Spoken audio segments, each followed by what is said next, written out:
오늘 말씀은 열왕기상 12장 1절부터 11절, 제목은 우매한 아들 르호보암입니다. 솔로몬은 아히야 선지자가 옷의 10조각을 여로보암에게 준 것과 그가 장차 10지파의 지도자가 될 것이라는 내용을 알았던 것 같습니다. 그래서 신하의 아들에 불과했던 여로보암에게 그런 일이 일어났음을 알고는 죽이려고 했죠. 그러자 여로보암은 내일을 약속하고 애굽으로 도피합니다.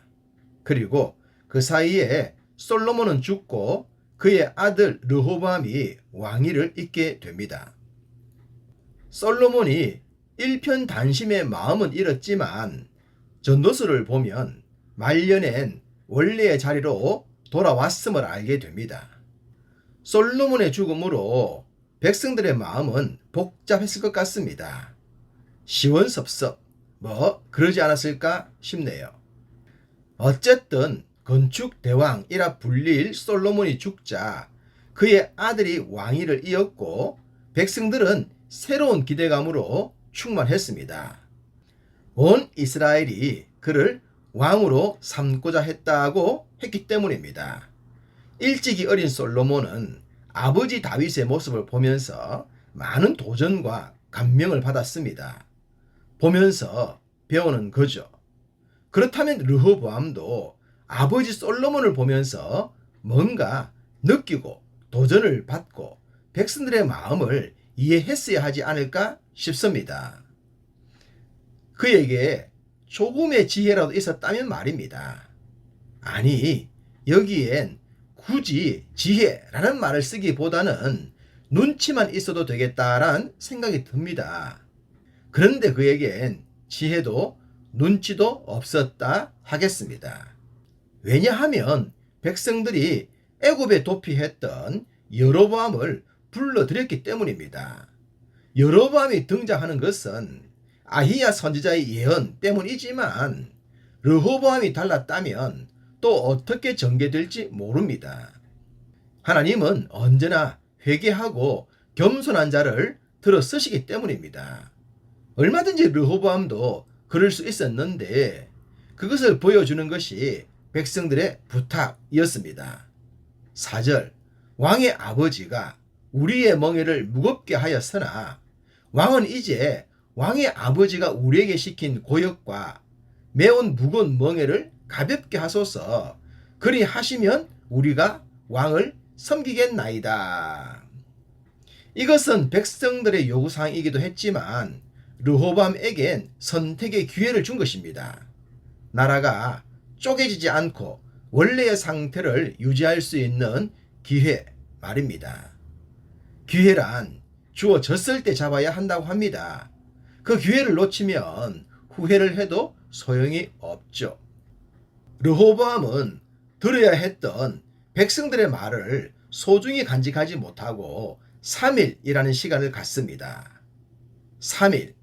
이 3일이 문제가 됩니다. 이 3일은 이스라엘 역사가 바뀌는 시간이며 르호보암의 삶을 바꾸는 시간입니다. 우리 주님의 대속의 죽음 3일과는 너무나도 다르게 말이죠. 좋고 옳은 일이라면 머뭇하지 않아야 합니다. 빠르게 결단할수록 유익합니다. 르호보암은 아버지의 긴 건축 공사로 인해 백성들이 지쳤다는 사실을 눈치챘어야 했습니다. 백성들이 멍에를 가볍게 해달라는 것이 하나님의 뜻이었음을 분별했어야 합니다. 그것이 참 지혜인 것입니다. 그렇지만 불행하게도 르호보암에겐 아버지가 가졌던 지혜의 DNA가 없었습니다. 그는 얼마든지 역사를 바꿀 3일 뒤에 아버지와 함께 했던 어른들을 불러 묻습니다. 백성들이 이런 요구를 했는데 어떻게 하면 좋겠냐고 말입니다. 그러자 아버지와 함께 고생의 세월을 보냈던 어른들은 백성들의 뜻을 수용하라고 했죠. 지금은 좀 쉬어갈 때라고 말입니다.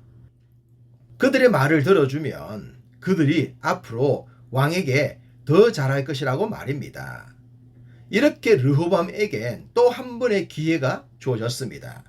나라가 쪼개지지 않고 자신의 왕위가 더욱 튼튼해질 그 기회가 말입니다. 그런데 그는 그들을 물리친 후 함께 자랐던 친구들을 불러 묻습니다. 이 순간 아히야 선지자의 예언은 이루어졌다고 할 수 있겠습니다. 압살롬이 반역에 성공한 후 아버지 다윗을 제거하려 했죠. 그때 아히도벨이 기가 막힌 전략을 얘기합니다. 그런데 지혜가 부족했던 압살롬은 그 얘기를 뒤로 하고 후스의 전략을 듣고 맙니다. 그 순간 압살롬은 끝났다고 하겠습니다.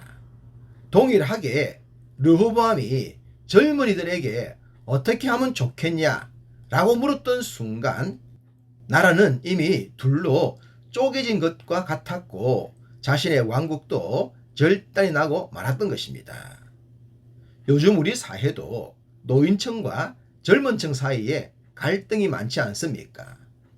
저도 이미 노인층의 반열에 들 때라 아무래도 노인들의 견해에 손을 들게 됩니다. 저도 많이 가난했던 시절을 겪었기에 라떼의 이야기를 할 수밖에 없습니다.